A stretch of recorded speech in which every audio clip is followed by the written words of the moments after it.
అందరికీ చెన్నూరు చికెన్ దమ్ బిర్యానీ ఎలా చేసుకోవాలో చూద్దామండి. ఈ బిర్యానీ అయితే టేస్ట్ చాలా బావుంటుంది. ముందే కట్ చేసుకున్న ఆనియన్స్, టమోటాలు, అలానే పచ్చిమిర్చి, నెక్స్ట్ వచ్చేసి పుదీనా, కొత్తిమీరండి. ఆ తర్వాత ముందే శుభ్రం చేసుకున్న చికెను, ఇంకా బిర్యానీ స్పైసెస్, వీటితో పాటు కొద్దిగా షాజీరా, అలానే కొంచెం పెరుగు, ముందే కడిగి నానబెట్టుకున్న బియ్యమండి. ఇంకా ఇవన్నీ రెడీగా ఉన్నాయి గదా! ఇప్పుడైతే ప్రాసెస్ చూద్దామండి. స్టవ్ ఆన్ చేసుకొని ఒక బిర్యానీ పాత్ర తీసుకోవాలి. అందులో ఆయిల్ కొంచెం ఎక్కువగానే వేసుకోవాలండి. ఆయిల్ అంతా వేసుకున్న తర్వాత, ఆయిల్ వేడెక్కిన తర్వాత మనం ఇందులో బిర్యానీకి సంబంధించిన అన్ని మసాలాలు వేసుకోవాలి. ఈ మసాలాలు కూడా బాగా మనము వేయించుకోవాలండి.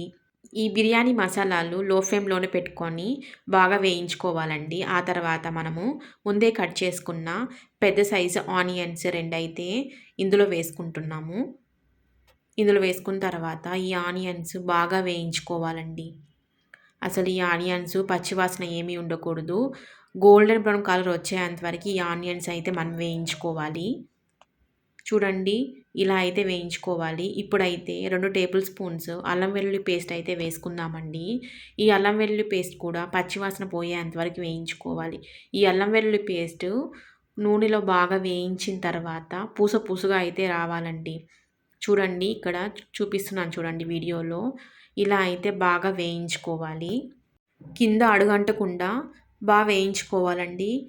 అంతా వేగిపోయింది కదా! ఇప్పుడైతే మనము ముందే కట్ చేసుకున్న టమోటాలైతే వేసుకుందాము. టమోటాలు ఒక 4 టమోటాలు పెద్ద సైజువి అయితే తీసుకున్నాము. ఇప్పుడు ఈ టమోటాలనైతే బాగా వేయించుకోవాలండి.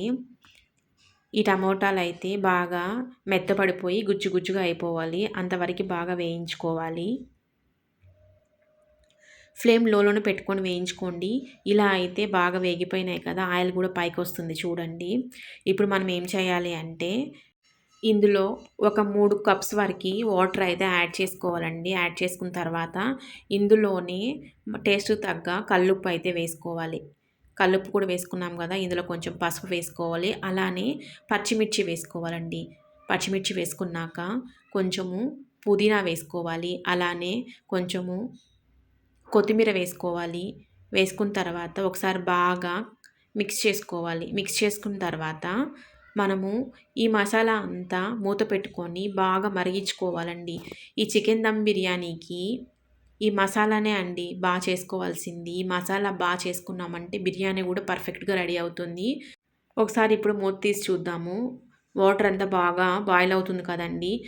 మధ్యలో ఇలా కలుపుకుంటూ మూత పెట్టుకుంటూ కలుపుకుంటూ ఉండాలి. లేకపోతే అడుగంటుతుంది. ఈ మసాలా అంతా బాగా దగ్గరకొచ్చింది కదండీ!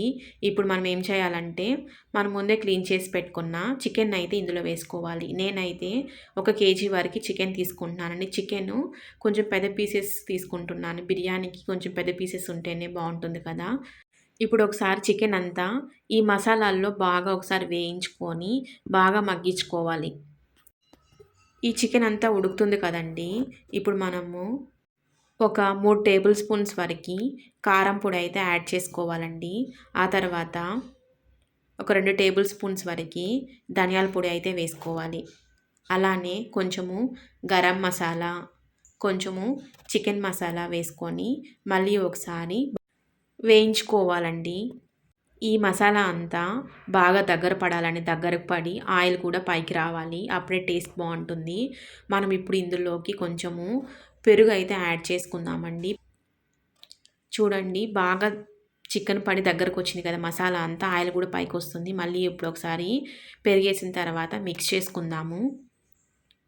ఇలా అంతా బాగా మిక్స్ చేసుకోవాలండి. ఇలా మిక్స్ చేసుకున్న తర్వాత ఒక 2-5 మినిట్స్ అలానే వదిలేసి ఇప్పుడు మనము మూత పెట్టుకుందాము. మూత పెట్టుకున్న తర్వాత స్టవ్ ఆఫ్ చేసుకొని ఈ గిన్నె తీసుకొని పక్కన స్టవ్‌లోకి మార్చాలండి. మార్చిన తర్వాత ఇప్పుడు రైస్ అయితే చేసుకుందాము. స్టవ్ ఆన్ చేసుకొని ఒక గిన్నె పెట్టుకొని వాటర్ వేసుకోవాలి. అందులో షాజీరా, పుదీనా, కొత్తిమీర వేసుకోవాలి. వేసుకున్న తర్వాత మనము మూత పెట్టుకొని వాటర్ అంతా బాగా బాయిల్ చేసుకోవాలండి. నేనైతే 3 కప్పుల వరకి రైస్ అయితే తీసుకున్నానండి. ఆ రైస్‌కి 5 కప్పులు వాటర్ అయితే వేసుకున్నాను. ఆల్రెడీ 1 కప్పు ఎందుకు వేసుకోలేదంటే మసాలా అంతా కలిపి 1 కప్పు నేను కౌంట్ చేసుకున్నాను. ఈ వాటర్ అంతా బాయిల్ అయింది కదండీ! ఇప్పుడైతే మనము రైస్ వేసుకుంటున్నాము. రైస్ ఏ రైస్ అయినా వేసుకోవచ్చండి మన ఇంట్లో ఉండే రైస్. బాస్మతి రైస్ అయితే ఏం వేసుకోరు. ఈ చెన్నూరు చికెన్ దమ్ బిర్యానీకి నార్మల్ రైసే యూజ్ చేస్తారండి. ఇప్పుడు ఒకసారి మూత తీసి మళ్ళీ ఒకసారి కలుపుకుందాము రైస్ అంతా. అసలు ఈ చెన్నూరు చికెన్ దమ్ బిర్యానీ టేస్ట్ అయితే మాత్రం చాలా బావుంటుందండి. 50% మాత్రమే రైస్ నేను కుక్ చేసుకొని పక్కన పెట్టుకుంటున్నాను. ఇప్పుడు మనము చికెన్ వేయించుకున్న గిన్నె పక్కన పెట్టుకున్నాం కదండీ! అది తీసుకొని మళ్ళీ స్టవ్ పైన పెట్టుకొని స్టవ్ ఆన్ చేసుకోవాలి. ఇప్పుడు ఒకసారి మళ్ళీ ఈ చికెన్ అంతా మిక్స్ చేసుకున్న తర్వాత మనం ముందే కుక్ చేసుకున్నాం కదా 50% రైస్. ఆ రైస్ అంతా లేయర్స్‌గా వేసుకోవాలి. లేయర్‌గా వేసుకోవాలి. మీరెప్పుడైనా ఈ చెన్నూరు చికెన్ దమ్ బిర్యానీ ఇంట్లో చేశారా అండి? ఒకవేళ చేయకపోతే తప్పకుండా చేయండి. ఈ టేస్ట్ మాత్రం అస్సలు మిస్ అవ్వద్దండి. అంత బావుంటుంది ఈ చికెన్ దమ్ బిర్యానీ. ఇప్పుడు మనము రైస్ అంతా లేయర్‌గా వేసుకున్నాం కదండీ! మధ్యలో కొంచెము నెయ్యి అయితే వేసుకుందాము. నెయ్యి ఎక్కడక్కడ వేసుకోవాలి. టేస్ట్ బావుంటుంది నెయ్యి వేసుకోవడం వల్ల. ఇప్పుడు మనము మూత క్లోజ్ చేసుకుందాం మూత పెట్టేసి.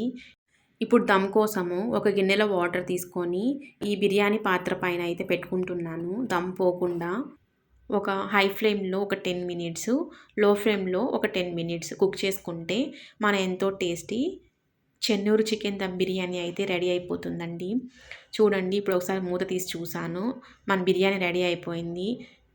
ఎంత పొడి పొడిగా చాలా వచ్చిందండి టేస్ట్ అయితే మాత్రం.